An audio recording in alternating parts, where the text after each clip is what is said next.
Hi guys, it is Tuesday, April 21st, and welcome to day one of irony. It is one of my favorite literary techniques, so we're going to try and have as much fun as possible with it over the next few weeks. At this point, you should have already done your warm-up, which is some review of a fix work, and you'll see that for a while, just so that way we're still practicing that in some way as we move on into other things.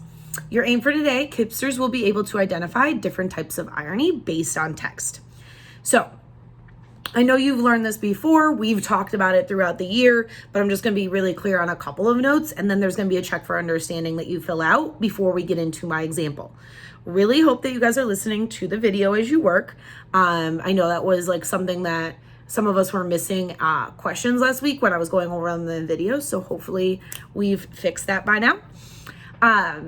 So, note, irony is the difference between what someone would reasonably expect to happen and what actually does end up happening. So there's three different types that it can be broken down into. Situational irony, which is when a person or a character's efforts produce the opposite of what you would reasonably expect to happen, just based on the situation. And we'll get into an example in a second. Verbal irony, it's the contrast between what is said and then what is actually meant. A lot of times, sarcasm is a type of verbal irony, and we'll get into that later next week, a little bit more detailed. And then dramatic irony, when the audience knows something that the characters do not. Okay. Check for understanding irony. So you're going to just answer the questions that are below. I'll read the situations for you. But this, I'm not going to give the answers this part because I want to see if you can match up the definitions. And if you can't, then we can make some adjustments from there. Just answer every question based on your ability. You get a point for answering it. And then use your notes above the ones I just read to ensure accuracy. So select the type of irony based on this description when there's a difference between what is said and what is actually meant. Select either irony, verbal irony, or situational irony, verbal irony, or dramatic irony. Use the drop down to select one there. Then select the type of irony with this description. When the reader knows something about the plot that the characters do not, click the drop down and select the correct type of irony, situational, verbal, or dramatic. Select the type of irony with this description. When a character's actions create opposite results of their expectations, situational irony, verbal irony, or dramatic irony. Choose the correct one. Miss Gratch's example. Make sure that you have listened to my video I wrote. Hopefully you are listening. And use this to get the example correct. Who doesn't want easy points? So, situation. A teenager gets grounded and says, "Wonderful. I love missing out on all the fun." What type of irony is this? Is it dramatic, verbal, or situational? So if it's dramatic, it's going to be more of a situation where like the audience knows something that the teenager does not. And we don't have that kind of information here. Verbal irony a lot of times is sarcasm, which he's grounded. Usually if you guys get grounded, you're like, well, this is a bummer. I'm upset. But he says, "Wonderful. I love missing out on the fun." So getting a huge hint of sarcasm here, but let's check. And then situational irony, a difference between what a character's efforts bring about. So we don't know a lot about what he did in that part of the situation. We just see the sarcasm. So the correct answer is going to be verbal irony. Situation, when the audience knows that the villain is hiding in the garage and the protagonist opens the garage door. It's giving you a second to think.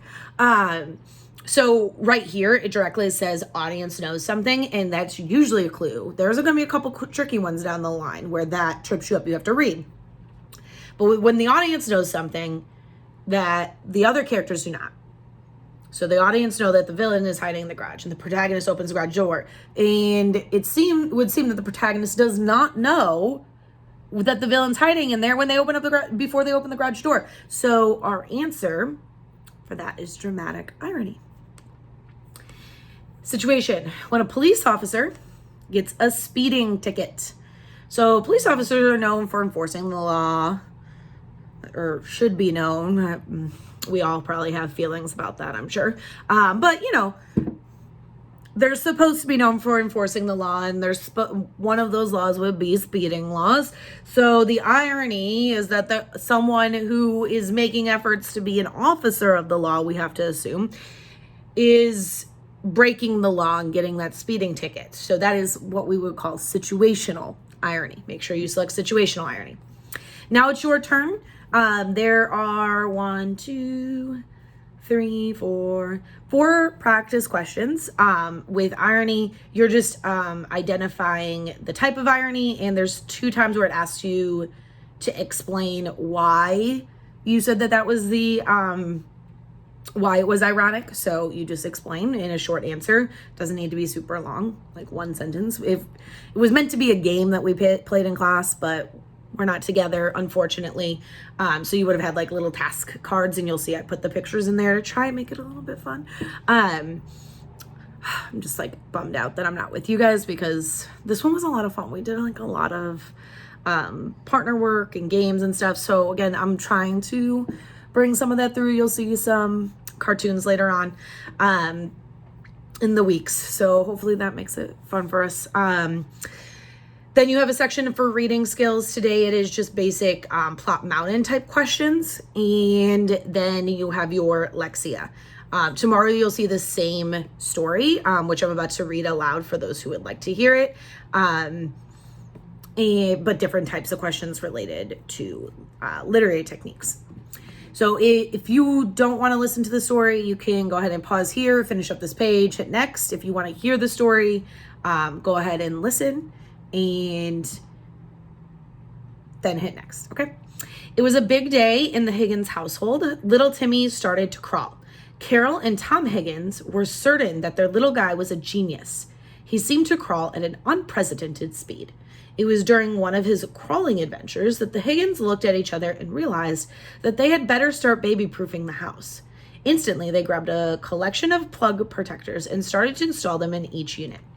Since they were worriers, they had plenty of leftover plug covers. Next, they installed squishy corner protectors on the edges of all the tables. They put up gates at each entryway. Next, they moved all potentially hazardous substances to a high cabinet and attached a child safety lock to the cupboard. It was when Carol and Tom were tying up the drapery strings that they heard little Timmy coughing. Quickly, they ran over and saw that he was nearly choking on one of the extra outlet covers that they had put aside. So you can clearly see there's some irony, but you won't get to those questions until tomorrow. But 3 multiple choice questions about that. And then don't forget to do your Alexia. Don't lie to me and tell me that you're doing it when you haven't even started the placement test yet. I can see all that. Do your placement test. Even if you finish, in previous years, we've reset it and there's like been changes to Clever. So take the placement test, see where you end up, get some practice in.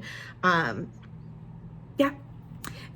If you have any questions, call me, beat me. If you want to reach me, Miss Gratz. Okay. Have a great day, guys. Bye.